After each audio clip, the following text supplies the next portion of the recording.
Aloha. Welcome to American Issues Take Two. I'm Tim Apicella, filling in for Jay Fidel. Today's title is Putin announces nukes in Belarus. Putin saber rattling with nukes again. To talk about that, we'll be right back.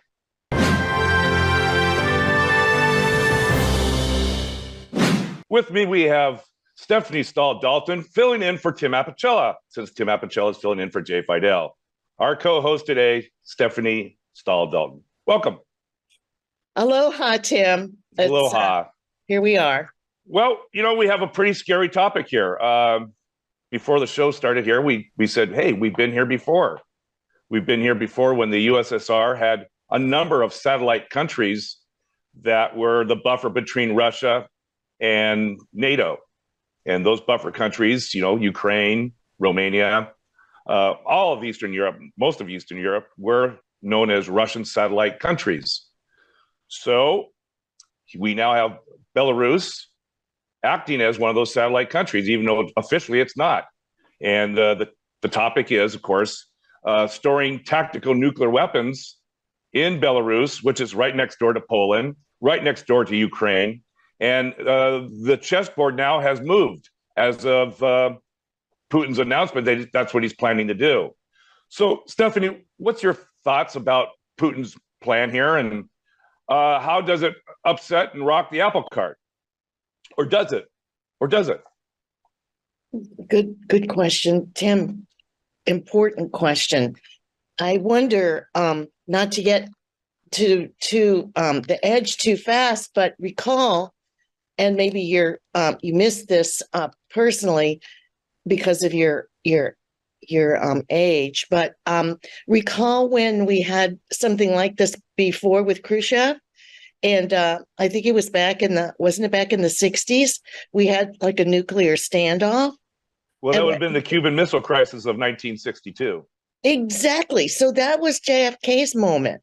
So I think that this I bring it up at the risk of being too hysterical, but I think that there's some elements here that Biden may need to consider, given the extreme move of activating these missiles in that location. Mm-hmm. And it's not Cuba. For the most part, I think President Biden has been trying to ignore Putin's saber rattling with the nukes. That's why I termed it on the title. That's what he's been doing for years. He always likes to talk about nukes and potential involvement of nukes if Putin doesn't get his way. So I think President Biden has the strategy as usual, bluster, and he's a blowhard. Should he respond to this recent announcement? And should NATO respond? Well, that's the executive decision making, isn't it? To attend to it, bring attention to it, acknowledge it. Do they do that, or will he ignore it? I'm not up on the news to the last minute here. Was he ignoring it? I don't think they're doing a whole lot. I think right now they're just kind of considering their options and considering what they may or may not do. Putin has done a masterful job as always, and I hate to say it, but some of Donald Trump's followers and a few of my friends are using what is called a whataboutism. And that's what Putin has done. He said, I'm going to place these nukes, these tactical nukes. Now, they're not full-blown, ICBM missiles with nukes attached to them, but they're used for tactical battlefield applications. And what Putin has said is, I'm going to place these in Belarus. And it's no different than what the United States has done for decades by placing their nuclear weapons in Germany, the Netherlands, Belgium, Turkey. And I see some of my friends saying exactly that. What about us doing it? So how do we respond to that whataboutism? It's not easy, because the fact is, it's true. We do have nukes, and the United States is, in charge of those. We just don't hand them over to the countries and say, do as you wish with them. We're in charge of those nukes, and we do have them in a number of NATO countries. So how do we respond to Putin's criticism and rationalization that it's okay for him to do it. Mhm. Tough Well, question, I know, but yeah, well, it is. One that's answerable by those who are in the positions of responsibility and control of these things. I mean, there is history. We all have history, and just as we've mentioned before, we all have the kind of history of what Russia's doing in Ukraine. So the United States has checked all the boxes in its development over the hundreds of years of its existence. So each time there was a rationalization and a justification and a strategic policy there. So what is our policy now, and how is it going to defend us from what Russia's policy is now, or Putin's policy is now? He's going to be aggressive and do whatever he wants without telling us the points of his defensive posture. If it is a defensive posture, is it offensive? Is it defensive? And the United States is certainly done. Well, let's go to that point exactly, because, we have a lot of Russian hawks, and they're saying, Russia has the right to defend itself if it's pushed, quote unquote, pushed beyond its limits. So let's look at the term limits. I mean, what does that really mean? Does it mean, hey, what if President Zelensky and the Ukrainian army is successful here in the spring, that starts pushing back the Russians in the Donbass region and or Crimea? Is that now a limit? Putin did declare those regions now as part of Mother Russia. So is that a territorial swipe and would warrant or rationalize the use of these tactical nukes? So the term is, what do they mean by limits? I think we should clarify that. And I think the Biden administration should figure out what that veiled threat looks like. That's such a good point, Tim. That's true. And I'm not, I have been on vacation this weekend, so I'm not completely up on anything that's been written in depth about that. I don't know what the times, the posture is right now on the Well, I don't think any of us know. And I think that's, sometimes when there's a lack of information, there's a void or, a puka that people start filling in the blanks, and that gets they give on people's nerves, and they start making assumptions that may or may not be true. So maybe that's the point, that the administration needs to be a little bit more explicit on explaining their position on this recent development. Again, they haven't moved them in there yet. It's just an announcement to move them in. But I would think NATO countries, Poland, Zelensky, all those neighboring countries would like to know too. Well, what's the plan? Que pasa? Yes, and is it a defensive move? Is he making that case? I would like to hear him make that case. If this must be done, then what is the case? Is it defensive, or is he getting himself in an offensive position? And as you said, their tactical area proximal weapons rather than long range. Yeah, right. Okay. So we know that? Well, that's just, we think that's what is going to be placed there. Sure. I don't think there's any discussion about that. Yeah. So,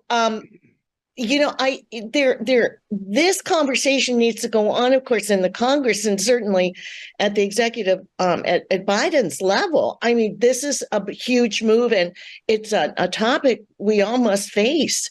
Is it better to be kept quiet and quietly move through this issue, or bring it to the forefront and put a spotlight on it? Well, my point, I think it ought to be, now that it's out. I mean, Putin has put it out. So right. that door's already open. So now he needs to provide any information, but he's not governed by any other persons, any other systems needs or responsibilities to disclose. So we're in a really blind spot here as to what it is that he's doing. So Tim, is it possible? I mean, this may lead to a bit of a standoff. I mean, it is very Cold War-ish.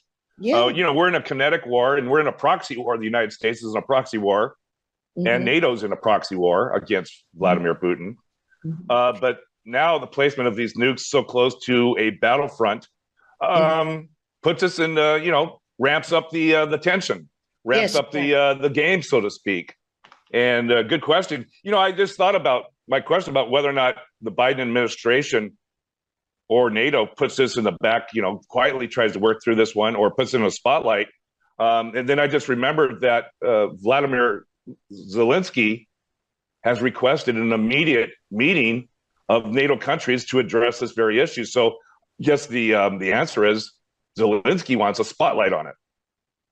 That's important to know, and he's taking leadership on this because he's in the line of fire, obviously. But we all are, because what I understood our situation to be on Earth was that we agreed that these are existential weapons and that we must be very careful about their placement and their activation. And what Putin has done is go against that position that I thought was a universal global position that we all have. I mean, once one goes up, they all go up, and that's the end of the human race. There is no victory in a nuclear exchange. Which I guess leads to the question, by Russia putting these weapons in Belarus, does that, by definition, increase the chances of a miscalculation, a miscommunication, error of assumptions made, and false information that leads to actions that you can't pull back? And I would say, by definition, it does. But what do you think? I think you're making such an important point, Tim. That is, of course, the number one concern is what's going to be the flaw, what's going to be the error that's the human error that accompanies all of this very sophisticated weaponry. There's always the possibility for that. That's the risk. That's a high risk. I mean, I don't know how the Pentagon calculates all that, but there's always that piece of risk, right? In warfare and in firing them and in moving these weapons. It just, it seems to me that Vladimir Putin invaded Ukraine out of his legacy that he's once again Peter the Great, and he's going to restore Russia to its former glory, not of the USSR, but during the times of Peter the Great, because he grew up in St. Petersburg. He really does think like he is the incarnation of Peter the Great. He hasn't been looking so great. And in the last year, he looks like Vladimir the failure, not Peter the Great. And so when you have someone's hubris and ego that's out of check, and he certainly doesn't take advice from a whole lot of folks in that kind of closed dictatorial arena of thought and philosophy, what if Ukraine starts really handing Russia defeat after defeat after defeat, and the temperature in Russia starts to percolate and get hotter? Would this be what I would call a distraction, is to release some of those and make him look strong and tough? He's a strong man. And once again, he's the leader of Russia, and he's gained their respect by not accepting any defeats on the battleground. That's what I'm concerned about, is his hubris, his state of mind, and his quest to be something that Russia hasn't been in a long, long time, and that is in charge of his empire. Well, that's a really important point, and his lack of sanctions at all. In other words, with his totalitarian stance, there isn't even the pushback from the people that is going to influence him. Or would it? Do the Russian people know about this? And would this do something to bring them out and to make a stance? And even if they did that, every single one of them, would that make a difference for Putin? Because in his way of thinking, as you say, Peter the Great, the totalitarian approach, monarchism, then that isn't going to influence him. What does influence him? I think maybe we got to get down to what is going to influence him. I think you've already suggested it, but that's been tried at the early part of this war, which, by the way, in Russia, when you say war, you're automatically picked up by the scruff of the neck and you're thrown in prison. Yes. You're not even supposed to mention the word war. So the voices are shut down. Would it take every man, woman, and, well, hopefully not child, but every man and woman to go out in the streets and there's just simply too many people to arrest? Maybe that's where it has to get to. Well, maybe we go to the other influences potential influences, which is what Zelensky's calling for, is that NATO, of course, there's the United Nations. Within the United Nations, of course, is Russia in the inner circle. And I thought, when I mentioned before that we had a global understanding about where the nuclear weapons belong, and he was a member of that. So there again, so he's just thrown that to the wind. So that shows the UN is not going to influence him. However, maybe NATO, since it's pulling in all of the nations that are closer to him, okay, they're now all proximal to these weapons more than they have been. They're in great jeopardy, every one of them, because they're contiguous. They're mostly contiguous. Most of them contiguous. Are yeah, they are. So they have skin. We all have skin in the game, but they're right there at the front line. So I'm impressed again by Zelensky. I think he's taking the kind of stance I'd like to see our leadership take. And I don't know if Biden is dealing with that, or if they're dealing with it, as you said before, perhaps it's being dealt with in a more secure situation. Maybe they're all down in the security rooms with the Pentagon, people trying to figure out what to do with this. So that is my well, we've been here before in the last 13, 14 months when Russia was shelling Mariupol and the nuclear facilities, and the concern about a release of, radiation, not unlike Chernobyl. Mm-hmm. So we've been down this road before with the careless treatment of nukes, and how it's advantageous for Russia and Putin to play that wild card. Mm-hmm. I heard some horrible things. I don't know, maybe it was 9 months ago, or when the prospect of nukes entering into the battlefield. And I don't recall the name of the generals, but they were former U.S. generals, 3-star, 4-star type generals. And what they said was frightened me. And that was, if Russia did use nukes on the battlefield, conventional forces from NATO, the United States, would come in and wipe Russia right out of Crimea and the Donbass. No ands, if or buts. Every force of Air Force, naval facilities, troops, everything that they had that was non-nuclear would come in and settle the day. That kind of sounds like World War III to me, but maybe that's just me. Does that ever enter your thought process? Well, I'm trying again to think of the influencers. I've built this category of influencers. Those that I've already mentioned have all been crossed out. But the other influencer is, certainly not NATO. Okay, so the aggregate of NATO, that force together, might be able to say some things that would be a bulwark against his activation of any of this, or even his completing the process. Do you think he's calculated the response from either NATO or the United States if he deployed tactical nukes in Ukraine? Clearly not, because he doesn't see his own jeopardy. Just think about that statement. I think that's absolutely frightening. Yeah. That there's the potential that Vladimir Putin has not considered consequences. There is a point to make. If that is true, the man is out of his mind. He doesn't have all his judgment, and he's not available to think this thing through. We have to get to that point. What is the status of his mental? China just visited Vladimir Putin. Yes, about a week ago. Uh-huh. Do you think they were cognizant that Vladimir Putin was planning this move, and would they have an opinion? And you think they would endorse it and say good move, or you're kind of painting yourself into a corner here, and we'd advise against it? How do you think China would respond to this latest announcement? Well, that was the next entity I was going to put in the column of influencers, right, was China. Now, I doubt that they. Is it possible that this was discussed when they were there? Does it seem like that leader would just say, okay, go for it, Val, go for it, Putin? I mean, I don't think that he is the long-term thinker, right? I mean, the Chinese are intellectually secure, and they do know how to plan, and they do know how to timeline. I would think that we've got a chance for that influencer. When I thought when that one goes in the, maybe that's actually not on our side. Right.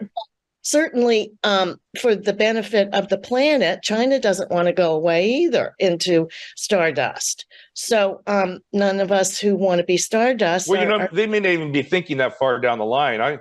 I'm just thinking if there's a retraction of relationships, and now China is viewed as an Axis power, if you will, or an ally of Russia, that upsets the apple cart as far as trade relationships with Europe, especially Germany. Mm-hmm. China really needs Germany to buy its products, and Germany likes the fact that China is buying its BMWs. But that really just throws the whole trading relationship into the barrel. And to what degree is that would upset those relationships? So I'm wondering if China did advise against it. I mean, it's speculation at this point on my part, but I would think they would have a vested interest to not accelerate the prospect of nukes in Belarus. Since it would be destructive of their own situation, because China is interested in trading with the world. They've finally gotten into that game. That's where they've been working to be for decades. And why would they self-destruct on that? Because your point is well taken. They have to have goods from the West. They need those goods, and they need the markets for their own goods to be presented there. So they don't so much need our BMWs and our Ford Escapes, but they do need to have their economy bolstered by the United States and Europe to buy their products, because they're And they like to be warm in the winter, so they also are dependent on, but they don't want to be so dependent on Russian oil that they're beholden to them. I had read that, and that they're working to make sure that doesn't get out of control. So it looks like they might be influencers because they're powerful, and they're in this triumvirate now that seems to be there, right? So Russia thinks it's equal to the United States and China, even though it doesn't have anywhere near the economy and apparently the military. And they think they have the military, but the question is, do they have the military? It's obvious. What? No. And do those nukes work? So we can ask the same question about their nukes as we have now found out about their army, that they are not that strong. They're not ready for any big operation that. No, they're not. I mean, sorry to say, but I think there was an assumption that Russia was going to knock Ukraine off in about 2 weeks. And I think everyone got it wrong. It was an assumption by the top generals of this country that it was more or less a foregone conclusion. Mm-hmm. Then we found out that their military structure, their command system, how they operate in the battlefield, their level of munitions and weaponry, and just the number of soldiers in the ranks was woefully insufficient to take on an extended period of battle. And that's where we're at. We're now in basically World War I trench warfare in the Bakhmut area. Well, is Putin monitoring and carrying and maintaining his nuclear arsenal? In other words, if there's any movement to connect with the Korean leader, that would be very horrifyingly terrible. Good point. Because he is on top of what his arsenal is. Right. No, great point on that perspective. Yeah, because you need to supply these. You need to update them, and he needs the materials that go into making them work. So my question, I think, is that, do they work? Are his nuclear warheads or his nuclear weapons, are they ready to go? Is he really ready? I mean, he may be pulling some sort of a bluff here, or maybe we need to pull his bluff. Mm-hmm. Well, hopefully we don't. We don't call his bluff because we don't want to know. and we don't want that option to even be on the table. So I guess we'll continue to see how things develop. Say, Stephanie, if you're President Lukashenko from Belarus, has your country been informally taken over by Russia? The reports are that Lukashenko said, yeah, I want nukes in my country, but they can't get a peep out of them, whether or not that was an accurate statement from Russia or not. Not that we want to put ourselves in the shoes of President Lukashenko, but basically, isn't he being pushed aside from his own country, and Russia's basically dictating how things are going to go? The only thing that hasn't happened yet is his troops have not actively engaged in the battle, in the fight. But certainly the staging of troops and equipment has taken place. Medical doctors have been tasked to get involved and take care of the Russian wounded. Now, nuclear tactical weapons are going to be placed in his country. Isn't he by de facto been pushed aside, and Russia once again has its satellite country in the name of Belarus? Sounds like you are analyzing it well, and I don't know about that, but it looks like Lukashenko doesn't have much choice. I don't know that this is an independent leader. I think he's in the thralls of Putin, if not actually being his main man there. But the fact of the matter is that that country has important resources of interest to everybody. We've got not only the oil pipeline that's going through there, there's also a railroad that's very important to China and other countries. So I don't think that those resources are tradable could be destroyed. I mean, I think China would be concerned about that, certainly for the pipeline, and so that doesn't seem to have been taken into consideration by Putin either. And but he has control over that leader, and he's going to make happen there, I guess, what he can. I think he's actually my conclusion. Okay, so China's in the influencers column, so they may be able to say something if we get the UN involved, right? They would be a voice there that maybe could be informative, or maybe concerned about the case of the globe and the Earth, and the nuclear effect on those.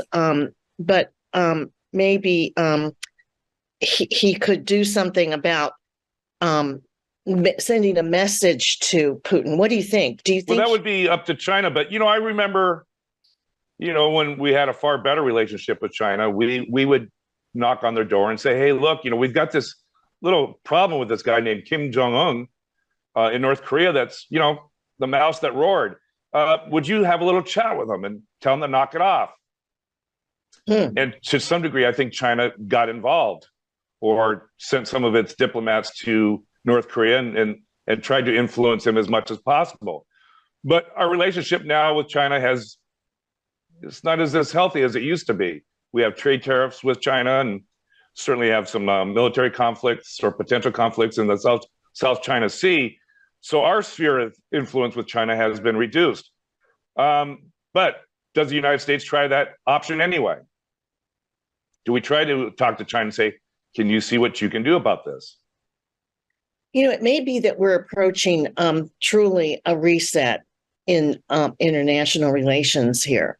It may be that what's guiding. For the better or for the worse? I think that for the better, in the sense that heads together need to be more productive of strategies and positions and shared policies. I think that maybe if we could have someone at that level to come in and talk about this, it might be, because we seem to be here out of remedies, Tim. What's the remedies? You and I can. My remedy is the influencers column. Who's in that, and how to ignite that to be actionable and make a difference. So, what else is there as a remedy to this for the basic health of the world? Right. We've run out of time, but I'd just like to get your last thoughts on this topic. And before the show started, we both acknowledged that it's a scary thing. Nukes position in any country is a scary thing. Mm-hmm. And I distinctly remember in the bad old 80s where we didn't know where this was going. I remember Sting did a song called "Do the Russians Really Love Their Children?" And that seemed to have some impact because the question is, do we love our children? Do we want a future for our children? And as you eloquently stated, the one that goes up, the potential for us to become stardust is really great. Mm-hmm. And stardust is a perfect term because that's exactly what this planet will be. That's right. All of us are going there. So there is no winning when these things happen. So your last thoughts. My last thoughts are it's a fearful prospect to have a leader such as Putin appears to be, who is, whether he's unstable or not, or that he doesn't appear to be functioning at a level that can make decisions that are in the best interests of the world or even for his country. And that is terrifyingly unfortunate because his judgment is not there to bring to bear the best interests of his country, his children, and his people. So this is not a good situation, and we may be on the brink of some bigger steps here. Okay. Thanks, Stephanie. Thank you. That's all the time we have for today. So, Stephanie, I'd like to thank you for appearing and helping out, bringing your sage comments to the table. So why don't you join us next week for American Issues Take 2. I'm Tim Apicella, filling in for Jay Fidel. Why don't you join us next week? And until then, aloha.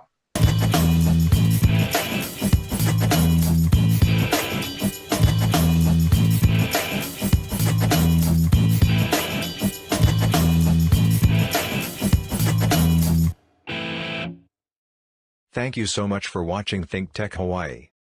If you like what we do, please like us and click the subscribe button on YouTube and the follow button on Vimeo. You can also follow us on Facebook, Instagram, and LinkedIn, and donate to us at thinktechhawaii.com. Mahalo.